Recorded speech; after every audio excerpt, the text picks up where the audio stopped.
ان الحمد للہ والعزت للہ والعظمت للہ۔ ساری تعریف، عزت، عظمت اور بڑائی اللہ رب العالمین کے لیے ہے جو تمام جہانوں کا پالنے والا ہے، پروردگار ہے۔ السلام علیکم ورحمۃ اللہ وبرکاتہ۔ کیسی ہیں میری شہزادیاں؟ امید ہے ایمان اور صحت کی بہترین حالت میں ہوں گی۔ آج ہم سورۃ البقرہ کی آیت 16 سے 20 تک کا میسج سمجھنے کی کوشش کریں گے۔ اولئک الذین اشتروا الضلالة بالہدی فما ربحت تجارتهم وما كانوا مہتدین۔ یہ وہ لوگ ہیں جنہوں نے گمراہی خرید لی ہدایت کے بدلے، پس ان کی اس تجارت نے نہ تو ان کو فائدہ پہنچایا اور نہ ہی یہ ہدایت والے ہوئے۔ جو لوگ حق کو پہچاننے کے بعد بھی حق کو چھوڑ دیتے ہیں، یعنی کہ حق سمجھ لیا مگر ضد، انا اور حد درمی نے ان کے دل، کان اور آنکھوں کو بند کر دیا، ان کی واپسی کی اب کوئی امید نہیں ہے۔ صم بکم عمی فہم لا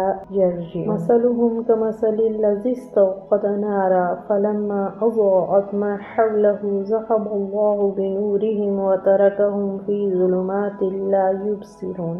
ان کی مثال اس شخص کی سی ہے جس نے آگ جلائی، پس آس پاس کی چیزیں اس سے روشن ہو گئی اور اللہ ان کا نور لے گیا اور انہیں اندھیروں میں چھوڑ دیا کہ وہ نہیں دیکھتے۔ یہ منافقین کے ایک اور گروہ کی مثال ہے، یعنی وہ بظاہر مسلمان ہو گئے تھے مگر کمزور ایمان کی وجہ سے وہ ہمیشہ شک اور تذبذب میں مبتلا رہے، راحت اور آرام کی صورت میں مطمئن نظر آتے اور جب کوئی تکلیف یا آزمائش کا سامنا ہوتا تو شک و شبہ میں پڑ جاتے۔ دکھ پر صبر کرنا دراصل اللہ سبحانہ و تعالیٰ کی تقدیر پر راضی رہنا ہے، اور یہ کام مشکل ہے، مشقت طلب ہے، لیکن اس پر بے تحاشا اجر ہے۔ دکھ انبیاء کی میراث میں سے ہیں، سب سے زیادہ دکھ نبیوں ہی کو ملے ہیں۔ آپ یونس علیہ السلام کی تکلیف کو دیکھیے، یعقوب علیہ السلام کی تکلیف کو دیکھیے، موسیٰ علیہ السلام، عیسیٰ علیہ السلام اور ابراہیم علیہ السلام کی زندگی۔ سب سے بڑھ کر ہمارے پیارے نبی محمد مصطفیٰ صلی اللہ علیہ وآلہ وسلم کی زندگی کو ہی دیکھ لیجیے۔ پیدائش سے پہلے ان کے سر سے باپ کا سایہ اٹھ گیا، 6 سال کے ہوئے تو ماں بھی چل بسی، دادا نے سرپرستی لی تو جلد ہی وہ بھی اللہ کے پاس پہنچ گئے، اولاد نرینہ ملی تو شیر خوارگی میں فوت ہو گئی۔ اپنے عزیز جو کہ ان کو صادق اور امین کہتے تھے وہ جان کے دشمن بن گئے، حتیٰ کہ قاتلانہ حملے بھی کیے گئے۔ ابو طالب کی گھاٹی میں 3 سال خوراک کی قلت کا سامنا کیا، ہجرت کی، حالت جنگ میں پیٹ پر پتھر باندھ کر خندق تک کھودی۔ ہم نعمتوں کی فراوانی میں جی رہے ہیں، جو ملا اس کا شکر نہیں کرتے، مگر جو ہم سے کھو گیا ہے ہمیشہ اور ہر وقت اس کا غم کرتے رہتے ہیں۔ غم کا فیض اللہ سبحانہ و تعالیٰ کے قریب ہونے کا ایک موقع ہوتا ہے۔ خود کو خود ترسی اور گیلے شکووں میں ضائع نہ کیجیے، بلکہ اللہ سبحانہ و تعالیٰ کے قرب کو تلاش کیجیے۔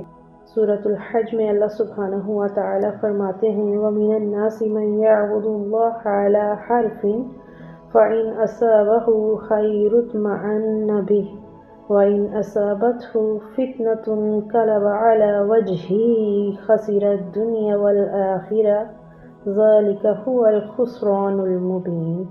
اور لوگوں میں سے کوئی ہے جو اللہ کی عبادت ایک کنارے پہ کرتا ہے، پھر اگر اسے کوئی بھلائی پہنچ جائے تو اس کے ساتھ مطمئن ہو جاتا ہے، اور اگر اسے کوئی آزمائش آ پہنچے تو اپنے منہ پر الٹا پھر جاتا ہے۔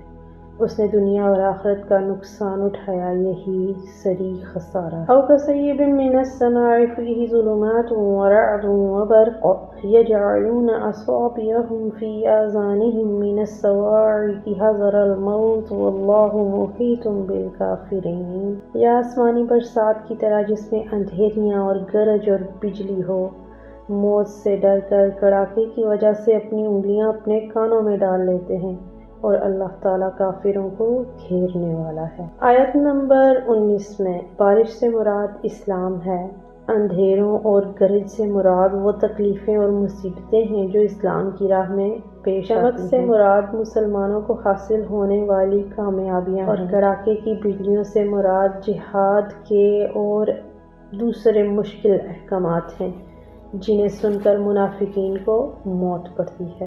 میرے اور آپ کے لیے ہر وہ حکم جو عمل میں لانا بھاری ہو، یعنی کوئی ایسا حکم جسے ہم سنیں تو اس کو فوری عمل کرنا مشکل لگتا ہو، ایسی ہی کیفیت میں جانا ہے۔ واللہ محیط بالکافرین، اور اللہ کافروں کو گھیرے ہوئے ہے۔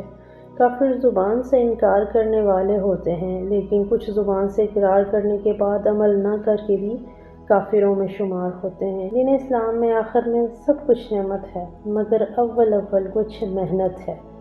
دنیاوی زندگی محنت، مشقت اور آزمائش ہے، جبکہ اخروی زندگی میں نعمتیں ہی نعمتیں ہیں۔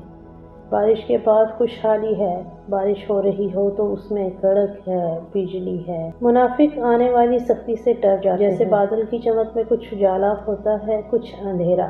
اسی طرح منافق کے دل میں کبھی اقرار ہوتا ہے تو کبھی انکار۔